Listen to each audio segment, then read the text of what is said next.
En 1920, Blanche Garneau, une jeune femme québécoise de 21 ans, va être assassinée. L'affaire va prendre une allure folle quand une théorie du complot vient se mettre en avant de la scène. Bientôt tout le monde pensera que le Premier ministre protège le meurtrier. Pour tout savoir sur la triste et mystérieuse histoire de Blanche Garneau, lançons-nous maintenant dans la vidéo.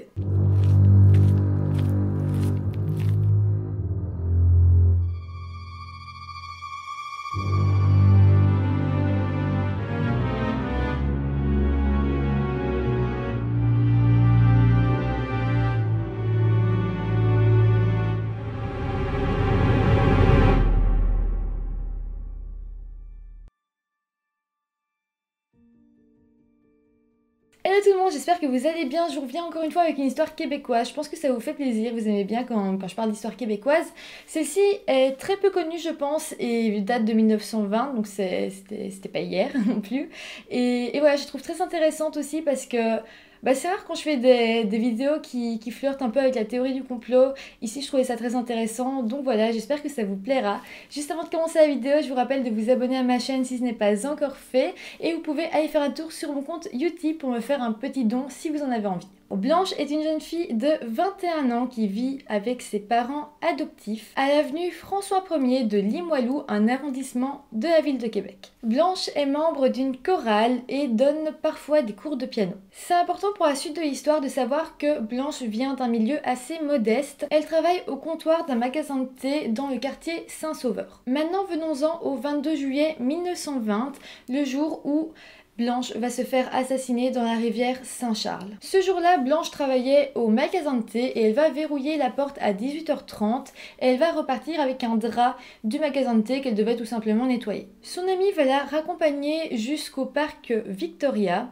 et puis elles partiront toutes les deux de leur côté. Cette amie en question dira plus tard à la police que ce soir-là, elle avait trouvé que Blanche avait l'air triste. On sait que Blanche a traversé le parc vers 19h et qu'ensuite elle a pris un raccourci. En fait, ce raccourci, c'était un chemin où elle devait longer les rails du tram. C'était pas un chemin... il n'était pas emprunté par beaucoup de monde, mais bon, il y avait quand même des personnes qui y passaient. Elle n'était pas totalement isolée. Ce soir-là, quand elle a traversé le parc, on sait que Blanche était suivie par un jeune homme. En fait, c'est le gardien du parc Victoria qui a vu Blanche passer et qui a vu qu'un homme légèrement voûté la suivait. Il a expliqué à la police qu'à ce moment-là, il n'a pas eu l'impression qu'il fallait qu'il agisse. Bon, c'est bizarre quand même, quand on voit une fille se faire suivre, normalement on agit, mais bon, là, il a rien fait. Bon, après, on est en 1920, c'est pas comme aujourd'hui, mais voilà, il n'a rien fait. Et c'est plus tard quand il a appris la disparition de Blanche qu'il s'est rappelé de ça et qu'il a été voir la police. Un peu plus tard, il y a même un conducteur de tram qui va expliquer à la police être passé sur le petit chemin raccourci où Blanche avait été et que vers 19h30, il avait justement croisé Blanche. Elle était sur le côté de la voie ferrée et elle discutait avec deux hommes. Il explique qu'un des hommes avait un chapeau et l'autre une casquette. Et il se souvient particulièrement de ce moment en fait parce qu'il a croisé le regard de Blanche. Et à ce moment-là, Blanche avait un regard qu'il ne pouvait pas oublier en fait parce que elle avait comme un regard qui appelait à l'aide. C'est tout ce qu'on sait sur cette journée du 22 juillet 1920. Blanche n'est jamais rentrée chez elle, ses parents se sont inquiétés, ils ont appelé la police et la police l'a recherchée pendant plusieurs jours, vraiment un peu partout et on l'a retrouvée seulement 6 jours plus tard, le 28 juillet 1920. En fait, c'est deux petits-enfants qui l'ont retrouvée, ils étaient partis près de la rivière Saint-Charles. En fait, il y a la rivière Saint-Charles et il y avait les rails, vraiment c'était entre les deux. Et les deux enfants cueillaient des cerises et c'est là qu'ils sont tombés sur le corps de Blanche Garneau. À ce moment-là, on sait que le corps de Blanche a été retrouvé allongé sur le dos et était à peine 10 mètres des rails de tram.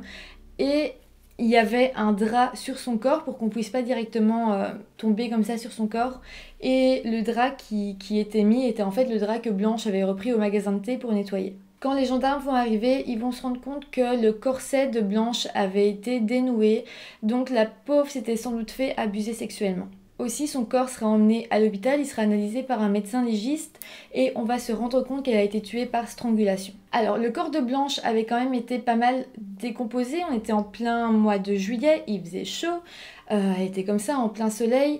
Donc oui, son corps n'était plus vraiment en bon état. Mais malgré tout, les gendarmes ont pu voir que Blanche tenait vraiment fort. On a compris qu'au moment de sa mort, elle le tenait très fort. C'était un mouchoir dans sa main.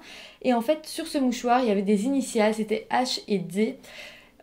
Ça a beaucoup intrigué les enquêteurs qui se sont demandé quel était ce mouchoir, à qui il pouvait appartenir, mais ça n'a mené à rien du tout. Aussi, une chose assez étrange, c'est que le corps de Blanche n'a pas été retrouvé dans un endroit très isolé.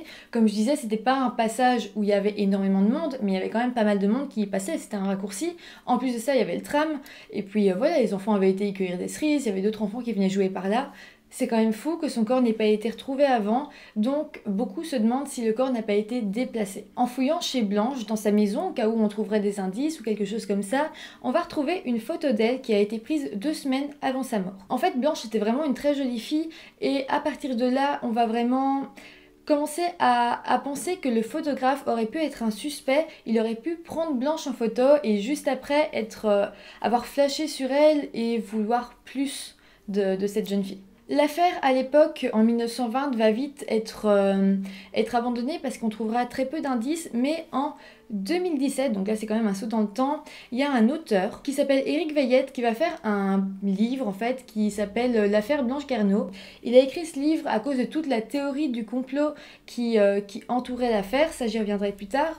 Mais donc voilà, lui il a fait un vrai travail d'enquêteur en 2017 et c'est comme ça qu'on en apprendra plus. Donc les éléments que je vais vous donner maintenant, c'est pas spécialement ce qui a été trouvé en 1920 mais ce qui a été trouvé par après. Dans un premier temps, Éric Veillette a voulu lire les notes des policiers de l'époque parce que normalement elles sont confidentielles mais au bout d'un moment il y a quand même prescription et on peut les lire, elles peuvent être rendues publiques.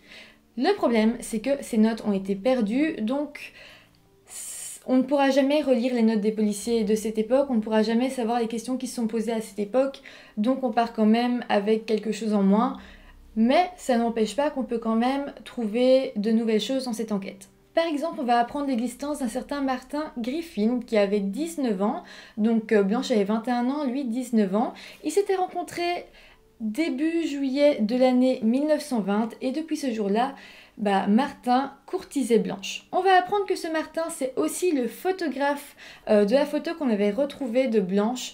Donc d'un coup, il y a quand même beaucoup qui vont pointer vers lui. Et ce qui est assez fou, c'est que c'est un suspect quand même assez important et les enquêteurs de l'époque vont très vite balayer cette piste. Et d'ailleurs, on n'entendra jamais parler en 1920.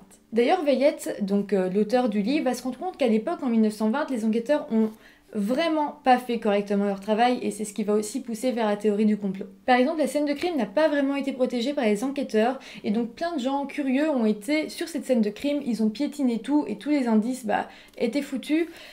Et tout ça, c'est à cause des policiers qui n'ont vraiment pas protégé comme il le fallait cette scène. Donc voilà, comme la scène avait été piétinée, on ne trouvait pas d'indices, les enquêteurs ont relâché un petit peu cette affaire. Et pourtant, elle restait quand même énormément médiatisée, mais les enquêteurs ne faisaient plus grand-chose. À cause de tout ça, le public, les lecteurs des journaux vont commencer à faire circuler une nouvelle assez folle.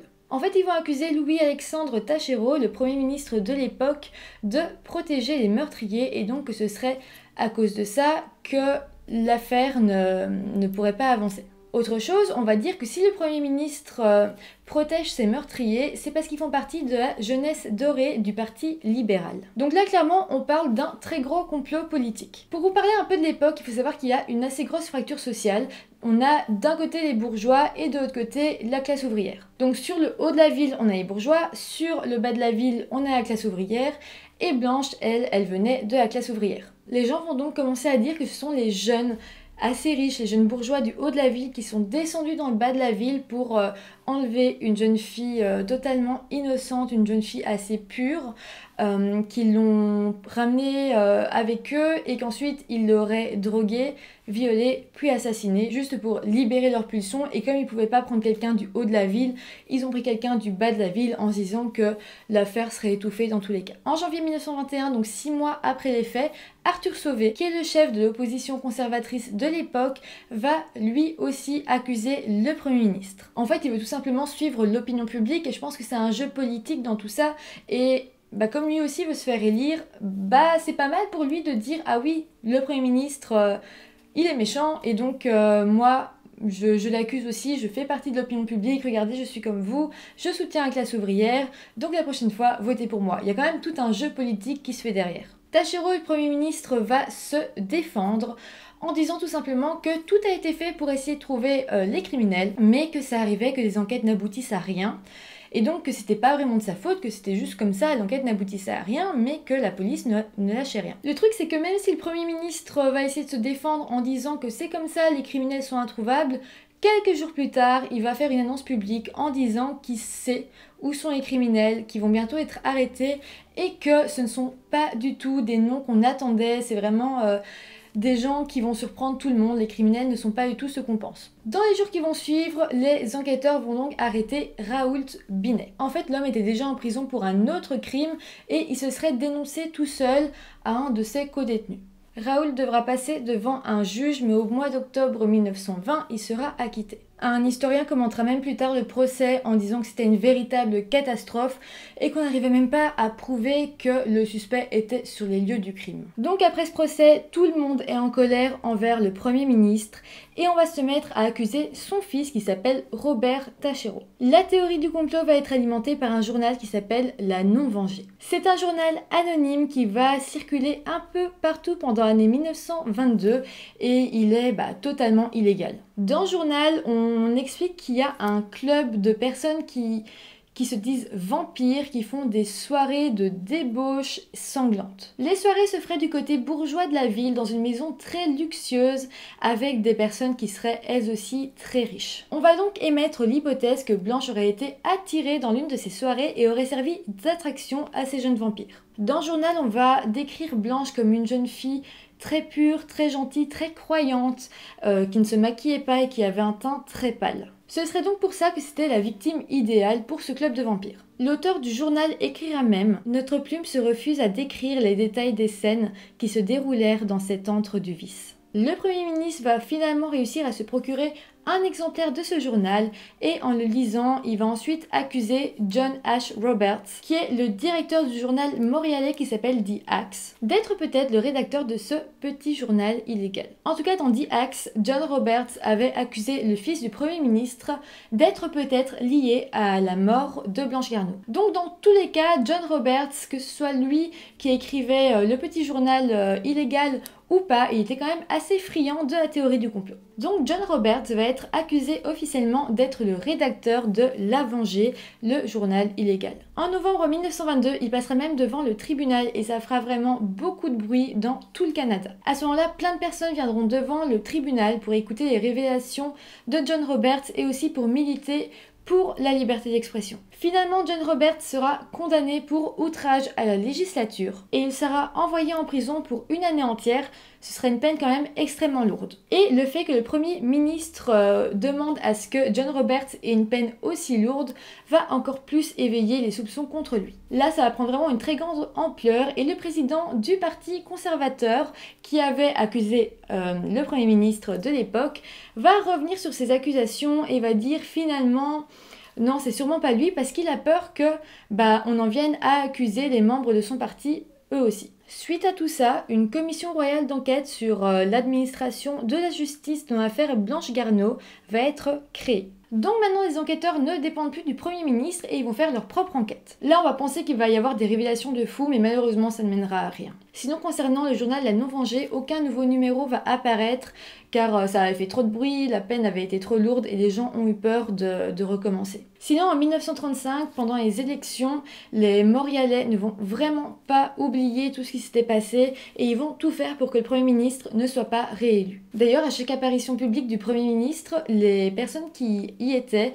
criaient en chœur le nom de Blanche, parfois pendant vraiment de longues minutes. Malheureusement, même avec tous ces rebondissements, tout ce complot politique, à part quelques livres, Blanche ne fera jamais l'œuvre d'une pièce de théâtre ou d'un film et son nom sera peu à peu oublié. Il y a quand même un romancier qui va écrire un livre sur Blanche Garneau qui va s'appeler Le viol sans importance. Le livre va un petit peu relancer la théorie du complot et d'ailleurs le roman est écrit sur base de ce qui était écrit dans le journal La Non-Vengée. Le livre d'ailleurs va révéler qu'un témoin clé de l'enquête va être mystérieusement interné alors qu'il n'avait strictement aucun souci psychiatrique mais simplement il voulait témoigner, il avait vu quelque chose mais on ne saura jamais ce qu'il avait vu parce qu'il a été pris comme fou. Donc voilà, c'est comme ça que se termine cette mystérieuse histoire.